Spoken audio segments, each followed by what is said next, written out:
Hey guys, welcome to today's video. Today I'll be talking about the reasons and mistakes that I made during my first year that meant I wasn't able to get any spring week offers, and the changes that I made in between my first and second year of university that enabled me to get multiple successful offers from various large financial firms across the consulting, investment banking, and asset management / infrastructure private equity space. Without further ado, let's get on to the main part of the video. Let's talk about the mistakes that I made during my first year that meant that I was unsuccessful with all of my spring week applications. Mistake number one was really to do with the formatting of my CV. I think for every time I applied to a different bank or financial firm, I submitted a 3-page long CV. The people at the bank or the financial firm who are looking at spring week applicants, they don't have the time to be looking at more than 1 page of a CV per applicant. Mistake number two, I didn't apply to enough firms. I think I only applied to a handful, maybe 10 to 12. And guys, with spring weeks, with summer internships, with graduate programs, it really is a numbers game. Don't be too picky, especially at the spring week stage, because it is just a shadowing sort of thing. Any experience you can get is good. So apply to as many firms as you possibly can. Mistake number three, I applied too late. The applications for spring weeks open really early during the academic career. Sometimes in August and for the most part in September. I only applied in October and November, and the reason why I did this was partly because I didn't really know about spring weeks until then, and also I didn't really take the entire process all that seriously. Mistake number four was I didn't tailor my cover letters well enough to each individual company or firm. Every cover letter that you produce for a firm has to be tailored specifically to that firm. In fact, there's a bit of a test in terms of doing this. Think in your head, if I were to switch the names of this bank for another bank and send it to them, would it still make sense? If you say yes to that question, then your cover letter really isn't tailored enough.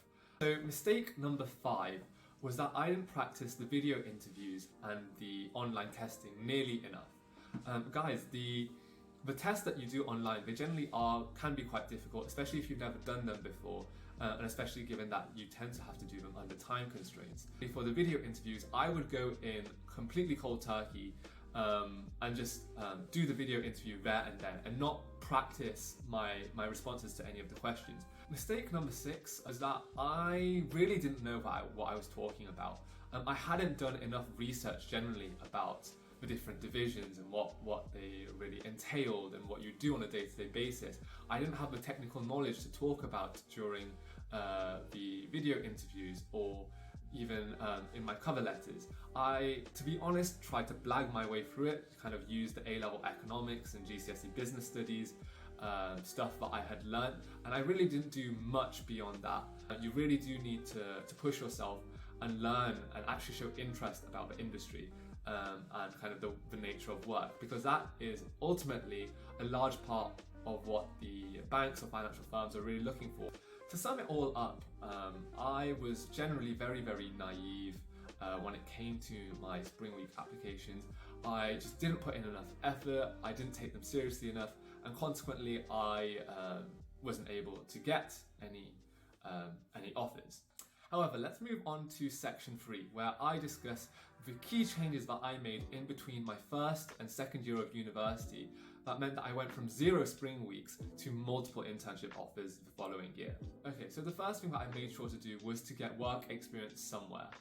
It became clear by February time that I wasn't really likely to get any spring week offers, and so I ended up working at a small fintech startup called Emerge IQ. I learnt a lot about the financial industry, some of the technical aspects, the day-to-day jobs, the day-to-day roles and responsibilities that are required, and it strengthened my CV and it gave me something to talk about at the video interview and at further stages of the application process. The second thing that I did was that I improved my CV and made sure that it was up to scratch well before the application process had begun.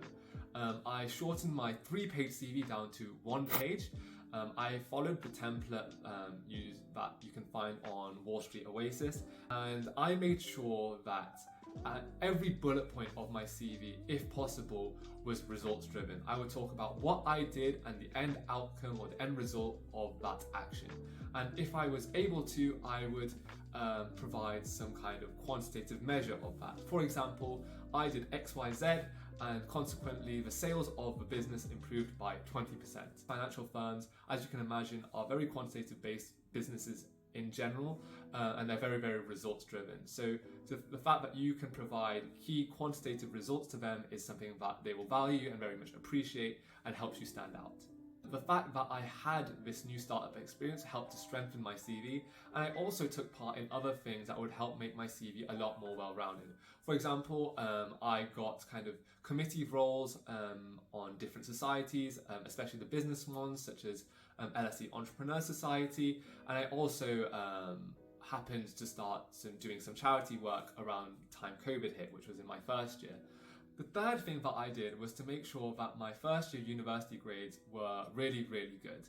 And the reason why I did that was, one, it was not only in my interest, my first year did in fact count towards my degree, but also when you're applying for summer internships, if you have a good set of first year grades as well, then it allows you to differentiate yourself and show that you're also performing at a high standard even at the university level. So you can use or leverage those first year grades as a way of showing that you are a smart intellectual candidate that the bank or financial firm should really take seriously. Okay, so the fourth thing that I did was to join organizations such as Bright Network and SEO.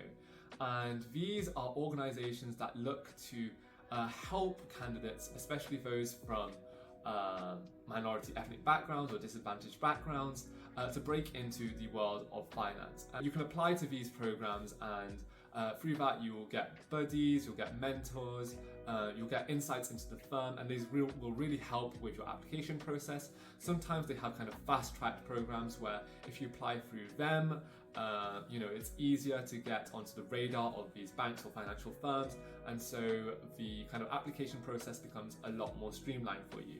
And so I would really recommend looking into those firms or those organizations if you qualify.